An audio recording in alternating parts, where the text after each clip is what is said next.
Hello and welcome. Welcome to the show. I am Whitney Kobrin, love coach and owner of Heart Hunters Love Coaching. And this week, we've been talking on our programs about mental health. And the topic for my discussion today is keeping your mental health while dating. So, I'm a coach that works primarily with single women, helping them navigate the dating scene, building relationships, helping them through breakups, a variety of things. But my primary program is called Love Yourself, Love Your Life, and Attract Lasting Love. And there's no coincidence that it starts with love yourself, because the basis for all relationships starts with the relationship with yourself. So that's where I'm going to start today. Dating nowadays, if you are single, if you have been dealing with it, you know just how frustrating it can be. We're dealing with the mass population when we go online. It's hard to filter through and find quality people who can carry a good conversation, people that you would actually want to meet. So there's a lot of junk, some people would say. There are people out there who could be hurtful even. So we have to prepare ourselves first. People can be unpredictable. You can't always control what someone else is going to do. So the first thing that I recommend to keep your mental health while dating is taking care of yourself. And one way that I teach women how to do this is to quiet themselves down, to close their eyes and focus their attention inward instead of focusing the attention outward, as in this guy did this guy did that, I want this, why are the guys not doing this? Start with focusing the attention inward and ask yourself the very important question: what do I need? What do I need? It's very simple. And when you listen to your body, listen to yourself, deep down, you will be very clear. And that's something that we all want more of in the dating world and in our dating life and in relationships, is clarity. It can be really frustrating to be not sure. And I hear it all the time from everyone. Questions that I ask them, they say, I don't know.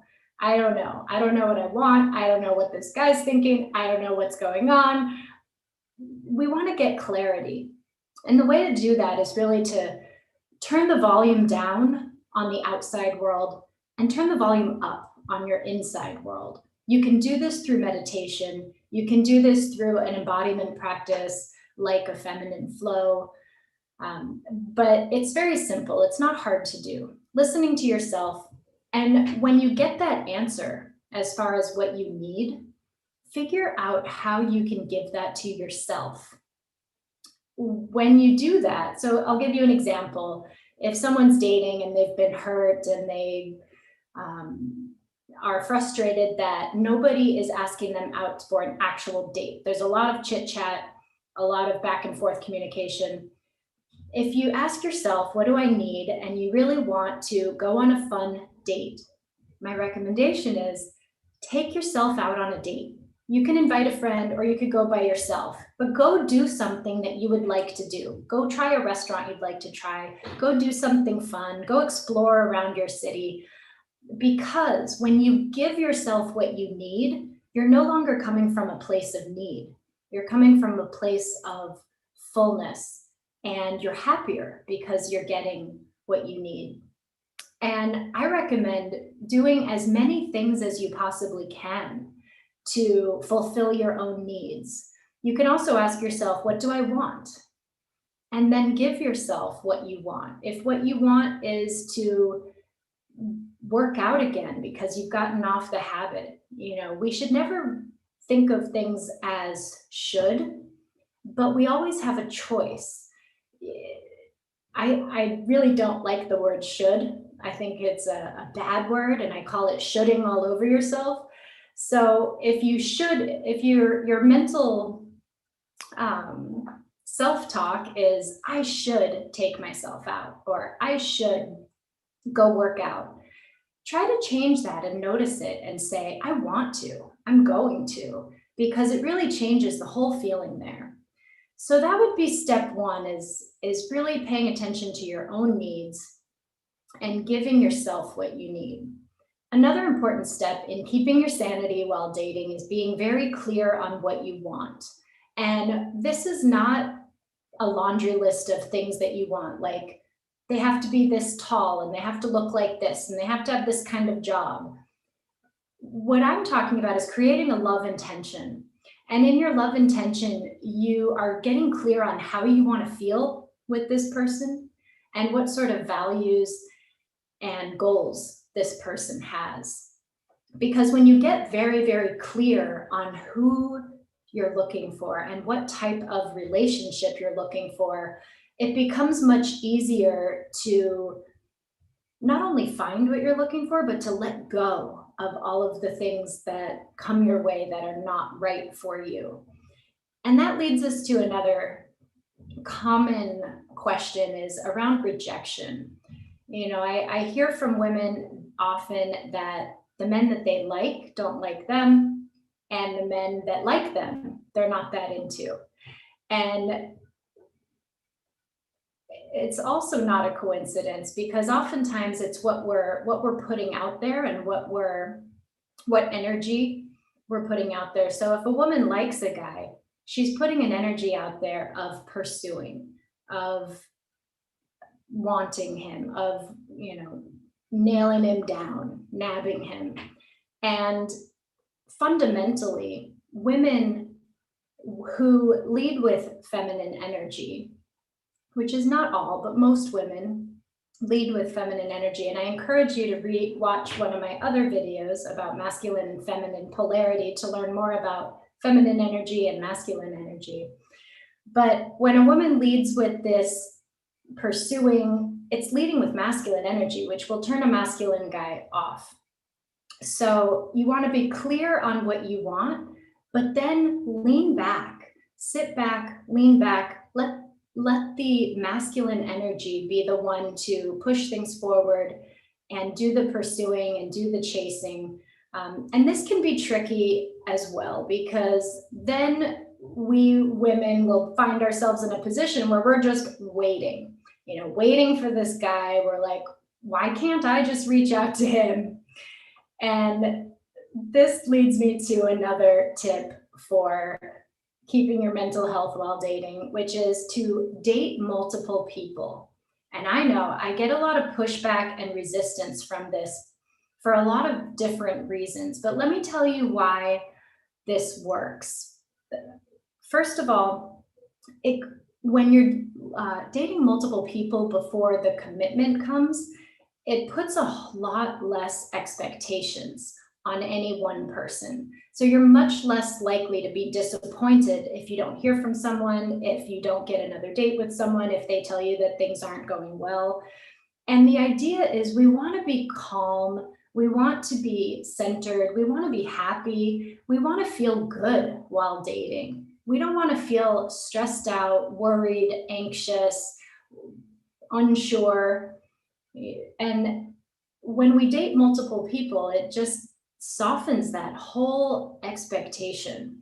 It also allows you to have more fun, to have more conversations, more dates, to put yourself out there and get out there. And when you have multiple people that you're talking to, that you're dating, it also means you're not waiting by the phone. You're not waiting for that text to be responded. And then the final reason why it's important for women when you're single to date multiple people in the beginning is because you want to position yourself as the prize.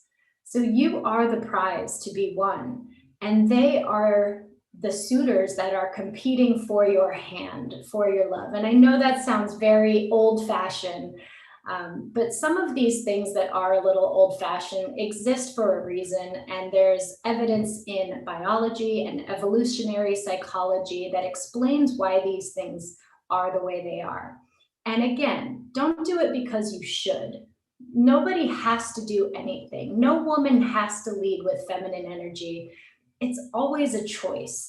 But what I would ask of you, if you're questioning that, if you're a woman that says, well, I don't need to be feminine. I work hard, I can pursue what I want. Absolutely, you can. But within the context of a relationship, if it's a masculine man that you're after, there is something called polarity, and it's just like magnets. Two magnets that are the same will repel each other. Two magnets of opposite poles will attract each other. So it's about stepping into your feminine energy in the moments that you are with your partner, so that you're filling the feminine side of the pole and he's filling the masculine side of the pole. It doesn't mean you have to change your whole life around and be feminine 100% of the time. You can still use your own internal masculine energy to be hardworking and achieving and have structure and make things happen and create. But when you step into your feminine essence, you are more vulnerable and thinking of a word that is on the tip of my tongue and not coming, but you're softer, more receptive, more flexible, just open, and that comes from your heart and your energy, not what you wear or what you put on. These are things that come from inside. So again, first, check in with yourself, find out what you need, and start giving yourself what you need instead of waiting for somebody else to fill that void. Know what you're looking for. Be very clear on how you want to feel with someone. Date multiple people in the beginning until you get to a point where you have that commitment conversation. And then another thing to look for. So when we have this, when a relationship is starting out and it's very early on, it can be hard to navigate that communication because you're waiting for someone to ask you out. You don't really know each other. But as you start dating and you've gone on a few dates and you're thinking of taking it to the next level, I feel like a lot of questions I get are around what to look for or what's going to make the right kind of partner. So here's a few things to look for. You want to feel heard. You want to feel like you are free to speak your truth, and you want to feel safe. You want to feel like this person is going to have compassion for what you do. And this is very different than saying, I want someone that's adventurous. I want someone that's exciting. I want someone that makes me feel really passionate. Those things are great, but those things can sometimes be signs of trauma bonds or narcissistic relationships. So just be careful. There should be a balance of both feeling excited, but also feeling safe, especially when you get to the point of starting a relationship with someone.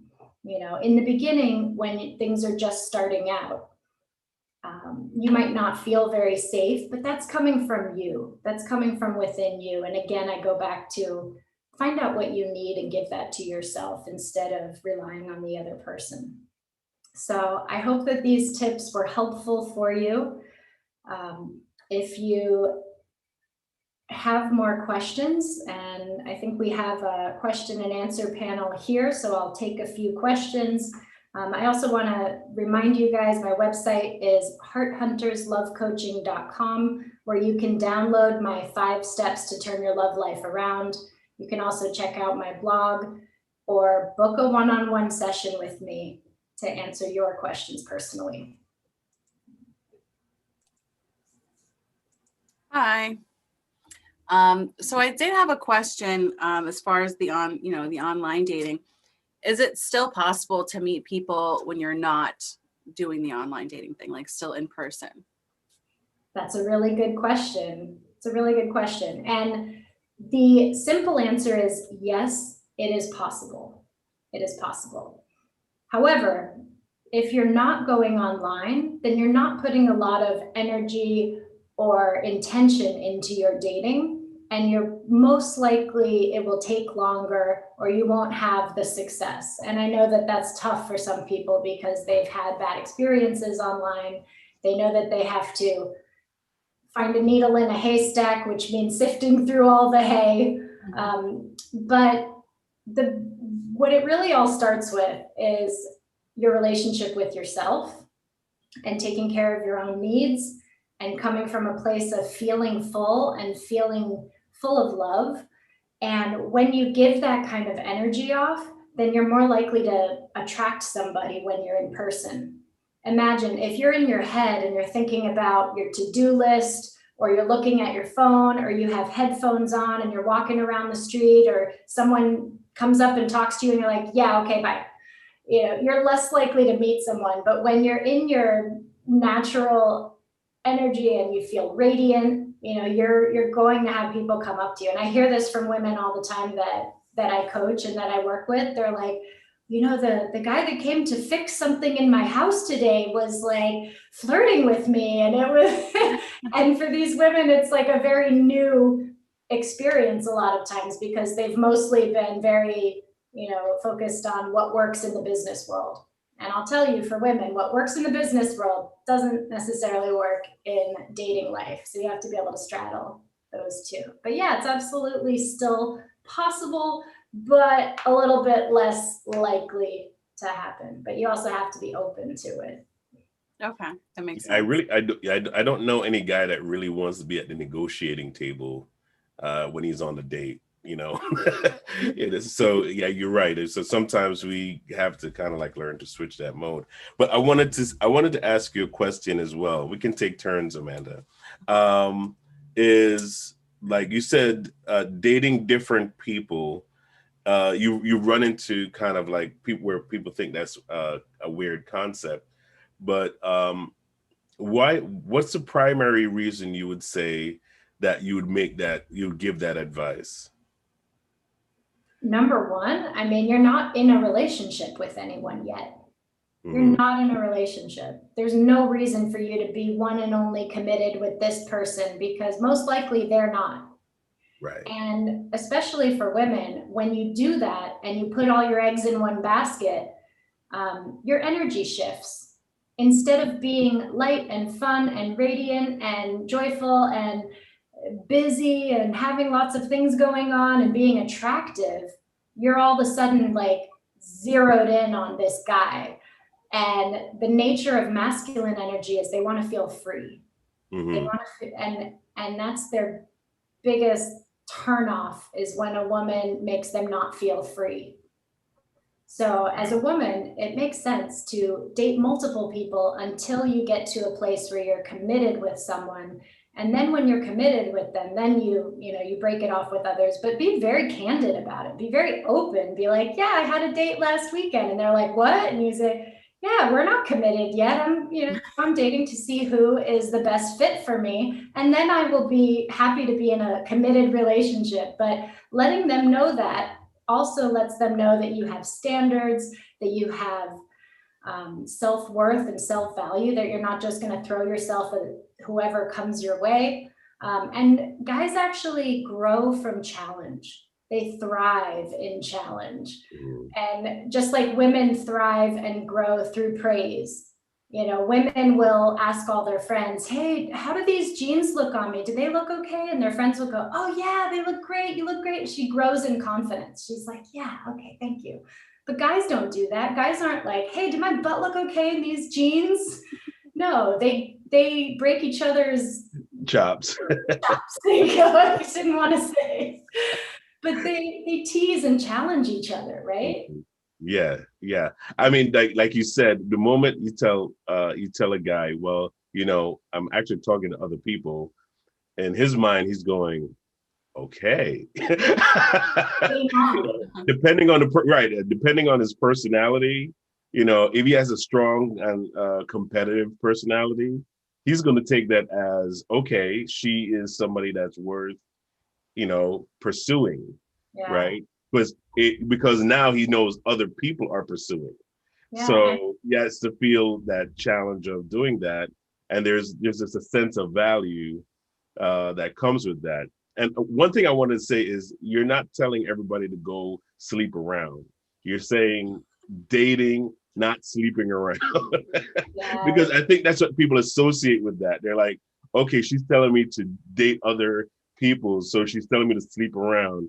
And that's not necessarily, that's not your advice. Your advice is date, go out, have dinner, go to a movie, and don't just think like, okay, after 3 dates, okay, it's the third date. Oh my God. Yeah, that can complicate things a lot. It complicates things a lot, and it's best to take your time on that. So if you are the kind of person that jumps right into bed, take a step back and look at what's going on and why you're doing that. There may be insecurities or subconscious things, or even your own patience. Maybe you're like, come on, I just can't wait. I just get, slow down. It's okay. It's worth the wait. It's so worth the wait. And just waiting until you have some sort of agreement and commitment that you guys are going to be together. Right. That you're done with the dating phase and you're entering the relationship phase. Amanda, you have any questions? I have a list. I wouldn't. Okay. Yeah. So if, and everybody, like you're saying, is the online dating. If someone, or like, I know even myself, I'm hesitant. I get on there and I make the profile and I talk to people a few words and then that's it. And like, it doesn't go on from there because I don't know how to like move it on from there. And there's usually someone on the other end doesn't know how either. So like, is there any advice you give on like how to form it from like just a little like, hey, how's your day, blah blah blah, like to move it into an actual date? Yes, absolutely. First of all, never ever ever ever ever ever ever start a conversation with, hey, hello, how are you, what's up, how was your day? None of it. It all sucks. It leads nowhere. It's boring and it sounds like everybody else. And so the biggest tip I could give anyone about online dating is be unique, stand out, be different. So find something obscure to talk to them about. Anything, and try to make it real. Make it real for you. Like, let me ask you, what did you eat for dinner last night or for breakfast this morning, Amanda? For breakfast this morning, I had a bowl of fruits. I had strawberries and blueberries and raspberries. Okay. Not too much of a breakfast, but and coffee. So when you're chatting with someone later today, instead of saying, hey, how are you? How was your day? You say, hey, so what's your favorite fruit? Okay. Something random. Right. Because it'll start it actually gets people's attention more when you ask them something random, because they're like, what? Or you say, just thinking of fruit, say pineapple on pizza, amazing or disgusting. Right. People have opinions about this. Yeah, it's true. And I feel like people are so worried about being weird when in all reality, you have to be weird to be loved. Mm-hmm. Wow. Because if you're not somehow weird and unique, then there's nothing that would make them fall in love with you. You're just like everybody else. So we gotta good point. Stop being afraid of being weird and like be weirder. Yeah. You know what? I love that, because there is really no normal. And I think I blame television. I blame television because television paints this picture of how something is going to go normal. What is normal? And there is really no normal. It's either it works or it doesn't work. And if you're not being your authentic self, you're not being your authentic person, it's not going to work in the long run anyway, because the person is not getting to know you. They're getting to know the person you're imitating that you saw on television that you thought that's the way it should go. Right. But the moment you get in the relationship, you decide, oh yeah, I'm going to be me now. Like, yeah, this is you. So who was the person before, Yeah, right?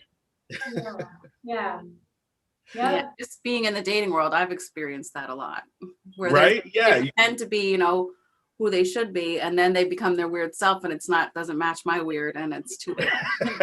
exactly. It's like, oh wait, I thought you were you before, but now you're not you. So. Yeah, and it's really about knowing yourself, checking in with yourself, and allowing yourself to be free. Allowing your deeper self to come out and be seen instead of feeling like you have to be all buttoned up all the time and on your best behavior.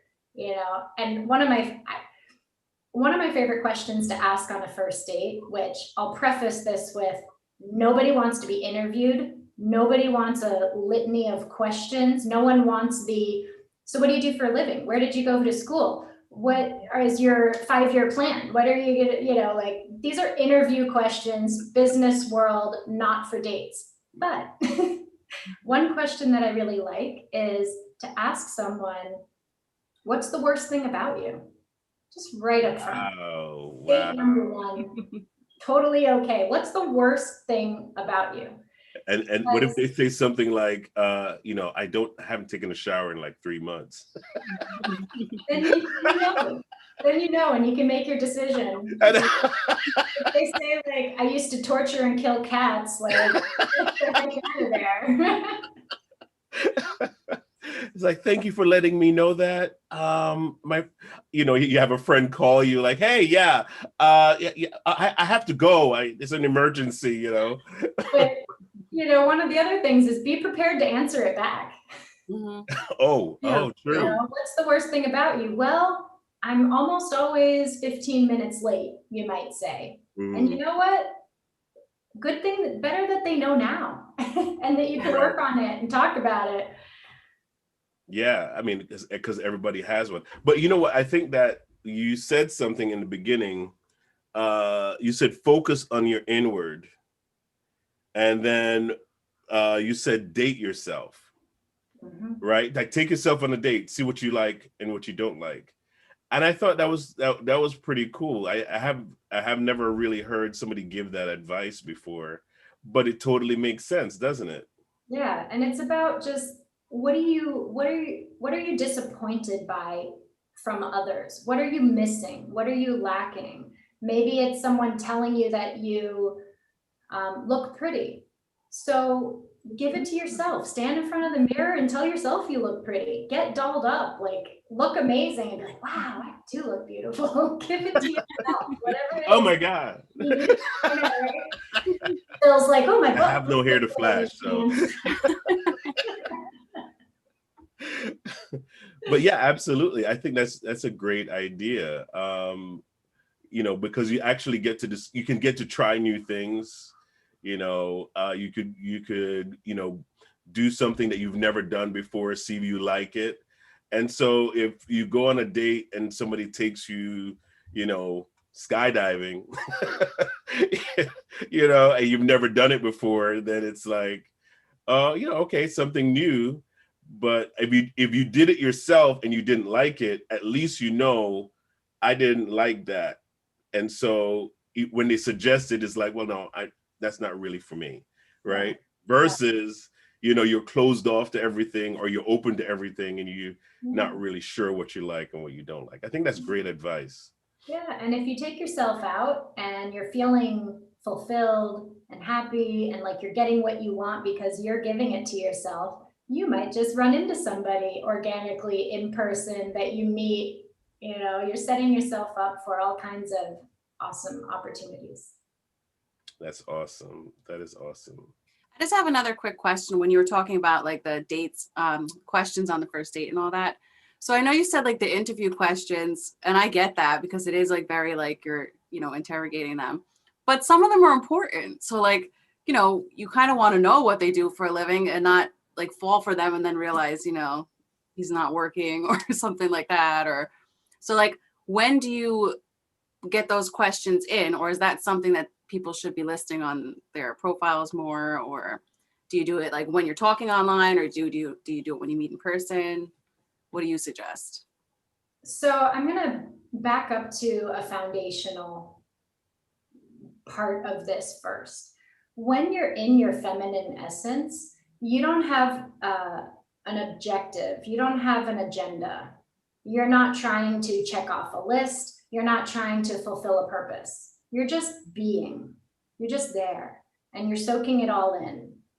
And what I would recommend is it's okay if those questions don't come up. If you don't know what this guy does for a living, so what? Oh my God, I started talking to him and I didn't know he's a plumber. And now I'm like, oh, I can't date a plumber. Like, if you are hanging out with the person and you're getting to know the person, and instead of asking these interview questions of, well, I'm in my late 30s and I want to have kids. Do you want to have kids?